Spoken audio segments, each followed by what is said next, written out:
भगवत गीता अध्याय 11 विश्व रूप दर्शन योग। जय श्री कृष्ण दोस्तों, गीता के इस अनमोल ज्ञान को ग्रहण करते हुए हम सब अध्याय 11 तक पहुंच चुके हैं।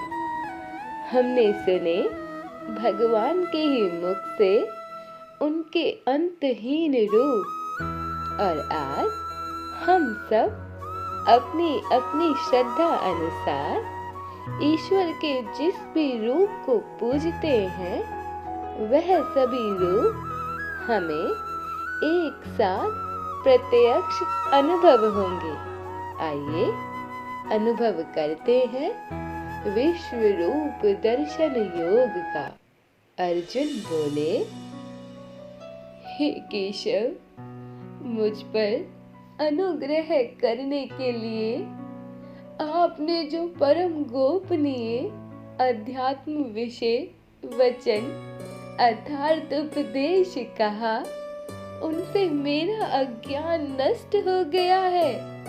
क्योंकि हे कमल नेत्र, मैंने आपसे भूतों की उत्पत्ति और प्रलय विस्तार पूर्वक सुने हैं तथा आपकी अविनाशी महिमा भी सुनी है।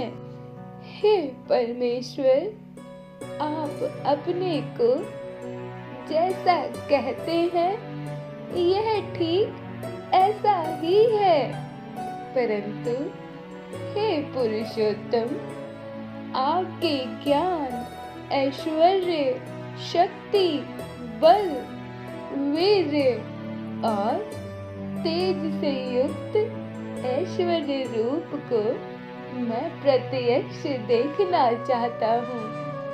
हे प्रभु, यदि मेरे द्वारा आपका वह रूप देखा जाना संभव है और ऐसा आप मानते हैं, तो हे योगेश्वर, उस अविनाशी स्वरूप का मुझे दर्शन करवाइए।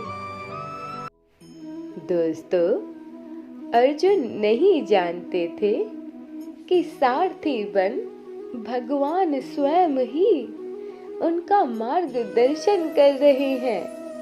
और अब जब अर्जुन यह बात जान चुके हैं, तो वह भगवान के वचनों से प्रभावित होकर उनके दिव्य विश्व रूप को साक्षात देखना चाहते हैं।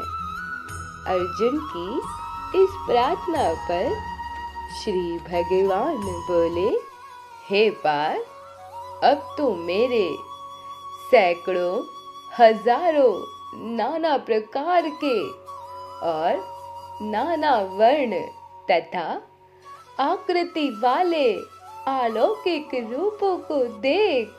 हे भरतवंशी अर्जुन, मुझ में आदित्यों को अर्थात अदिति के 12 पुत्रों, 8 वसुओं, 11 रुद्रों को, दोनों अश्विनी कुमारों को और 49 मरुड़ों को देख तथा और भी बहुत से पहले ना देखे हुए आश्चर्यमय रूपों को देख। हे अर्जुन, अब मेरे शरीर में एक जगह स्थित चराचर सहित संपूर्ण जगत को देख तथा और भी जो कुछ भी तू देखना चाहता है सो देख। परंतु अर्जुन, मुझको तो इन अपने प्राकृत नेत्रों द्वारा देखने में निसंदेह समर्थ नहीं है। इसी में मैं तुझे दिव्य अर्थात अलौकिक चक्षु देता हूँ। उनसे तू मेरी ईश्वरीय योग शक्ति को देख। दोस्तों, हमारी आंखें एक सीमा तक ही देख सकती हैं और यहाँ भगवान एक ही स्थान पर अपना असीमित विश्व रूप दिखाएंगे, जिसे केवल दिव्य दृष्टि द्वारा ही देखना संभव है।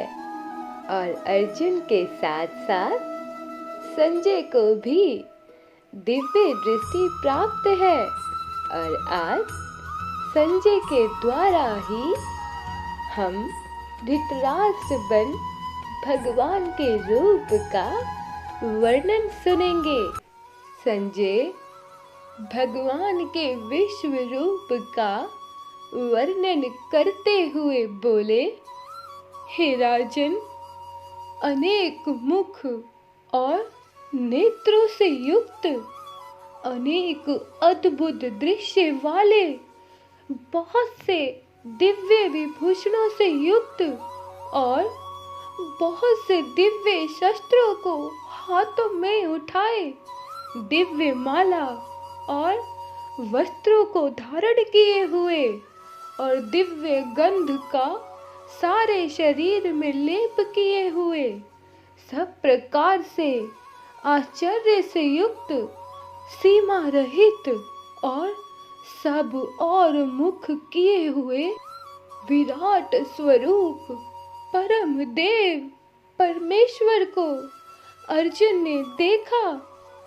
हे राजन, पांडव पुत्र अर्जुन ने इस समय अनेक प्रकार से विभिक्त अर्थात पृथक पृथक संपूर्ण जगत को देवों के देव श्री कृष्ण भगवान के इस शरीर में एक जगह स्थित देखा। उसके अनंतर वह आश्चर्य से चकित और पुलकित शरीर युक्त अर्जुन प्रकाशमय विश्व रूप परमात्मा को श्रद्धा भक्ति सहित सिर से प्रणाम करके हाथ जोड़कर अर्जुन बोला, हे देव, हे योगेश्वर, मैं आपके शरीर में संपूर्ण देवों के तथा अनेक भूतों के समुदाय को, कमल के आसन पर विराजित ब्रह्मा को, महादेव को और संपूर्ण ऋषियों को तथा दिव्य सर्पों को देखता हूँ। हे संपूर्ण विश्व के स्वामी, आपको मैं अनेक भुजा, पेट, मुख और नेत्रों से युक्त तथा सभी ओर से अनंत रूप वाला देखता हूँ। हे विश्व रूप, मैं आपके ना अंत को देखता हूँ, ना मध्य को और ना आदि को। हे पापों के नाश करने वाले देवता, आपको मैं मुकुट युक्त, गदा युक्त और चक्र युक्त तथा सब ओर से प्रकाशमान तेज से पुंज, प्रज्वलित अग्नि और सूर्य के सदृश ज्योति युक्त, कठिनता से देखे जाने योग्य और सब ओर से अप्रेम्य स्वरूप देखता हूँ।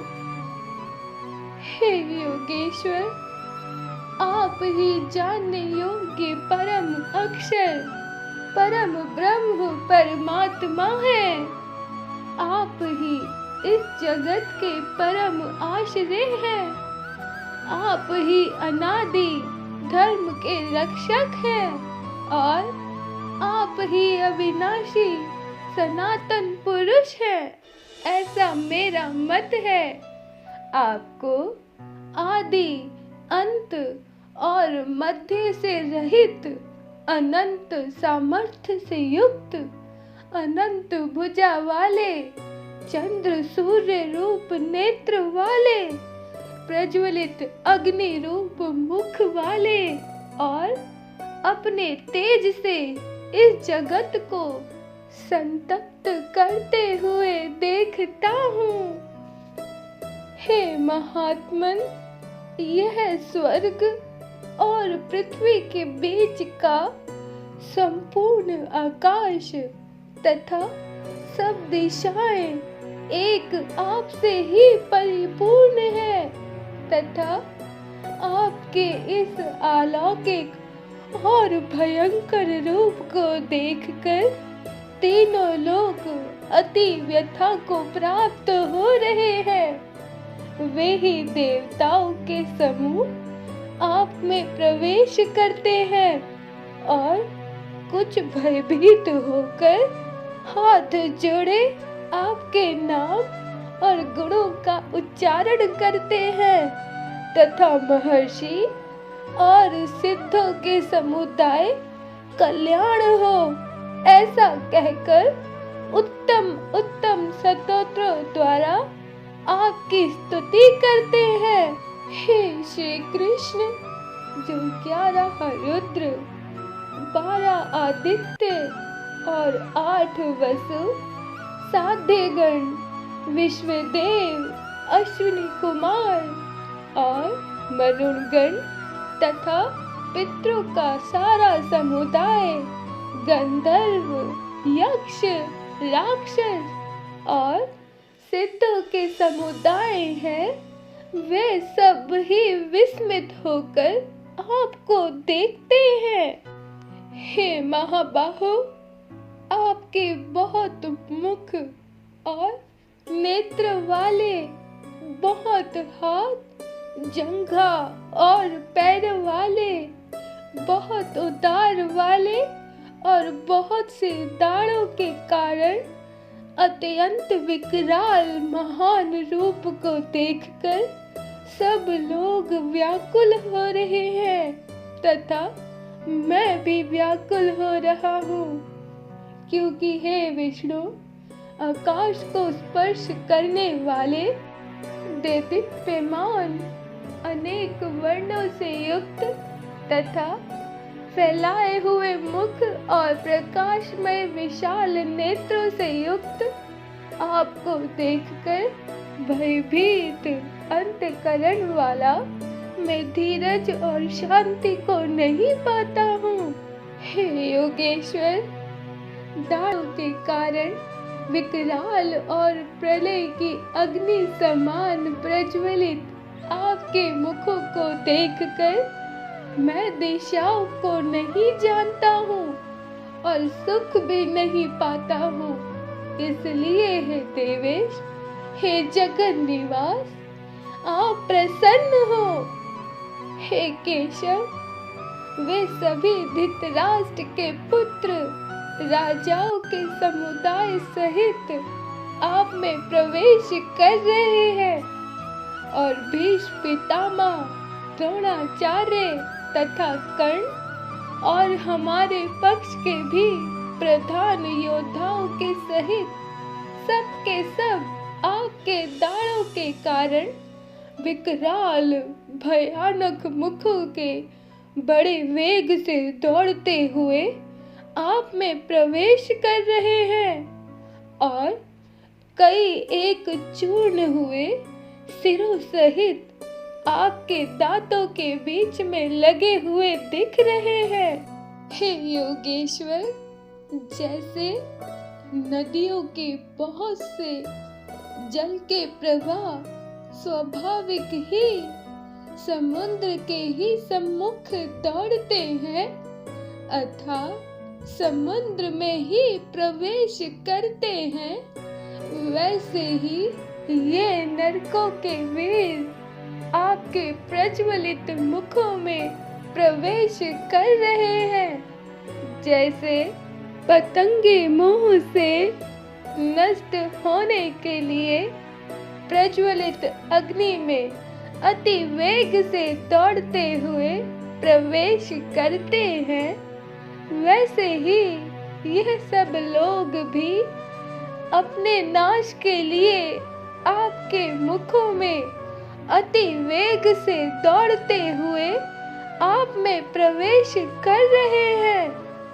आप उन संपूर्ण लोगों को प्रज्वलित मुखों द्वारा ग्रास करते हुए सब ओर से बार बार उन्हें चाट रहे हैं।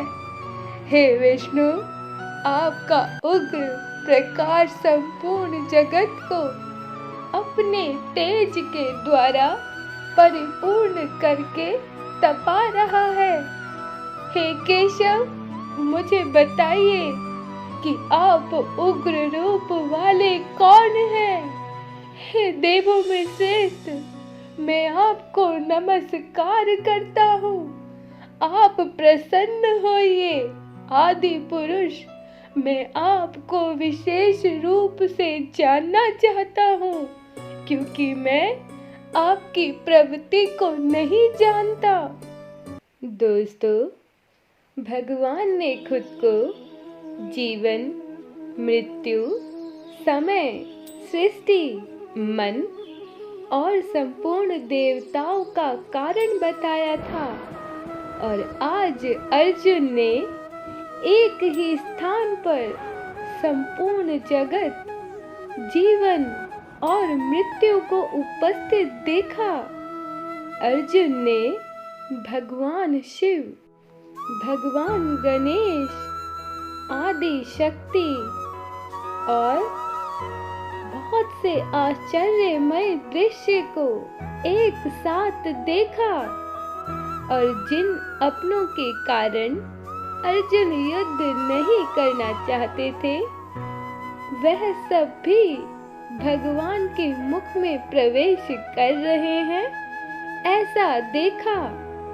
और अब अर्जुन भगवान के इस उग्र रूप को धारण करने का कारण जानना चाहते हैं। श्री भगवान बोले, अर्जुन, मैं लोगों का नाश करने वाला बड़ा हुआ महाकाल हूँ। इस समय इन लोगों को नष्ट करने के लिए प्रवृत्त हुआ हूँ।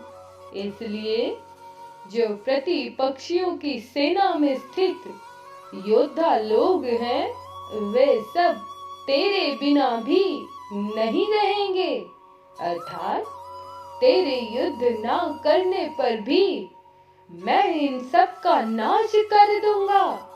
अतएव तू उठ, यश प्राप्त कर और शत्रुओं को जीत कर धन धान्य से संपन्न राज्य को भोग। ये शूरवीर पहले से ही मेरे द्वारा मारे हुए हैं।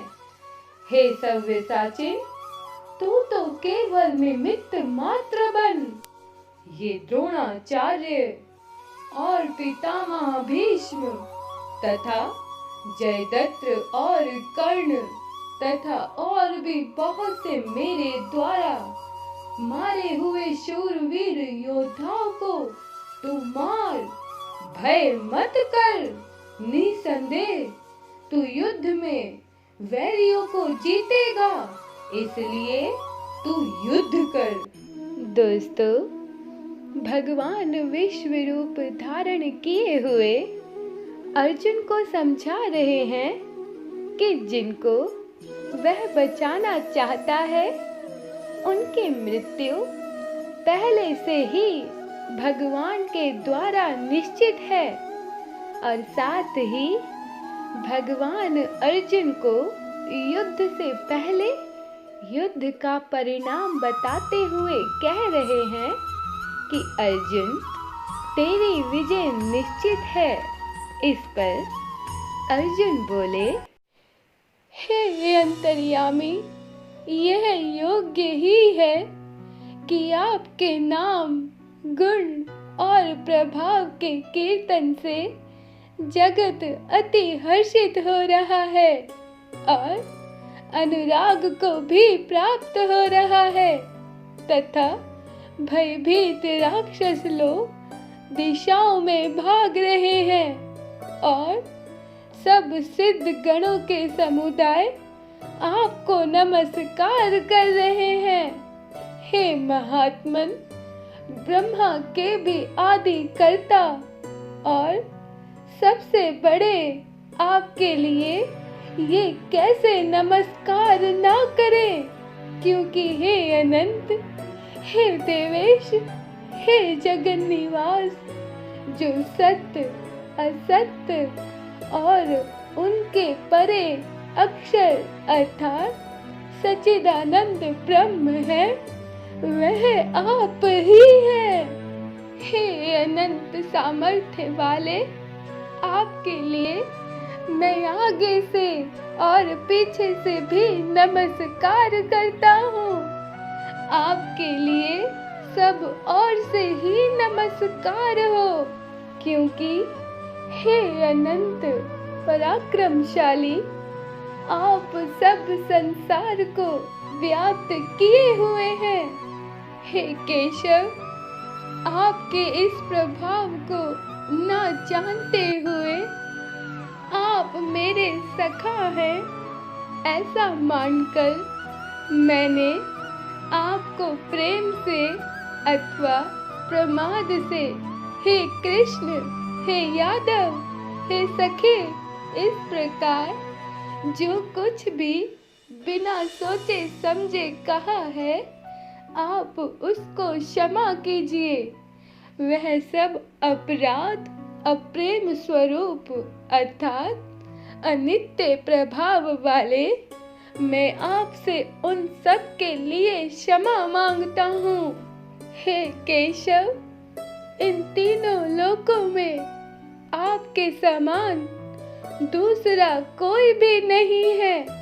अतएव हे प्रभु, मैं शरीर को भली भांति चरणों में निवेदित कर प्रणाम करके स्तुति करने योग्य आप ईश्वर को प्रसन्न होने के लिए प्रार्थना करता हूँ।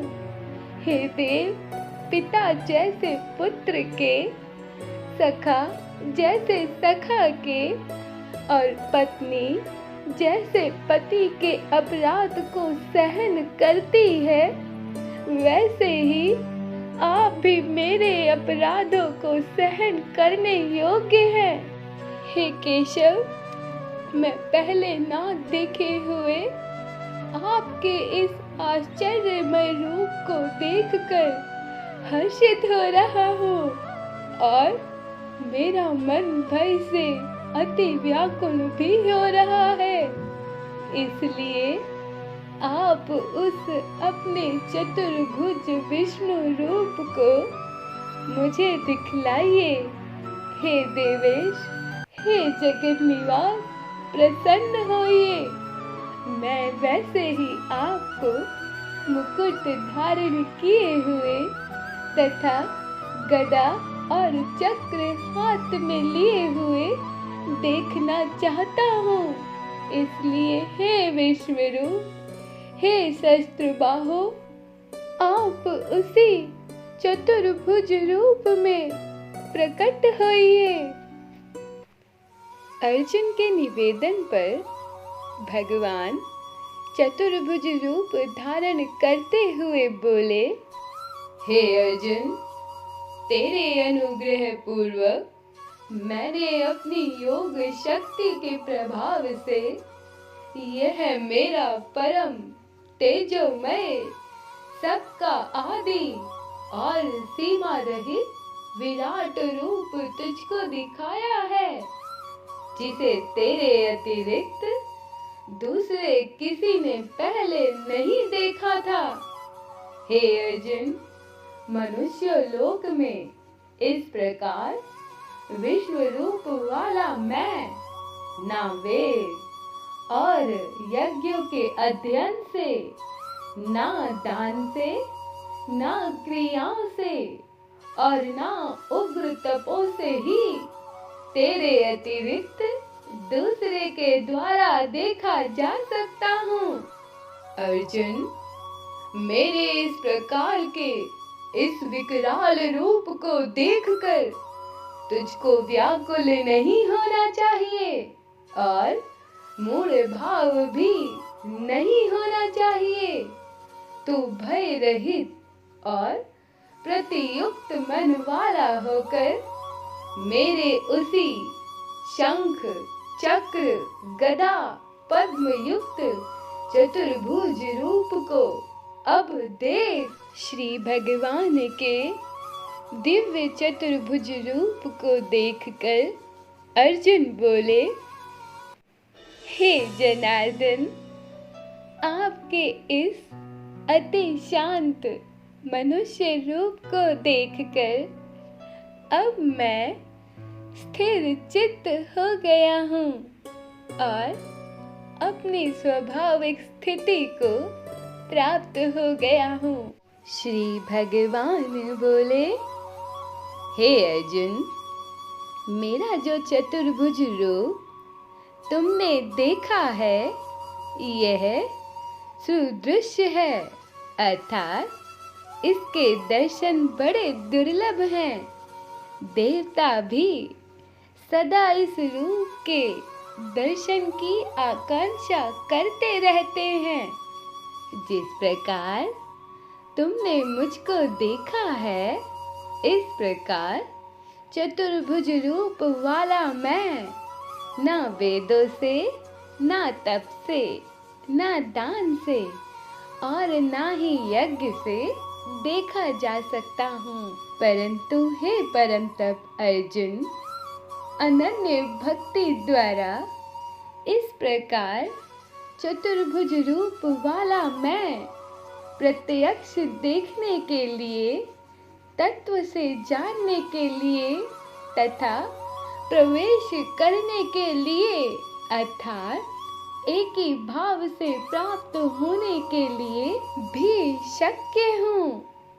हे अर्जुन, जो पुरुष केवल मेरे ही लिए संपूर्ण कर्तव्य को करने वाला है, मेरे परायण है और मेरा भक्त है, आसक्ति रहित है और संपूर्ण भूत प्राणियों में वैर भाव से रहित है, वह अनन्य भक्ति युक्त पुरुष मुझको ही प्राप्त होता है।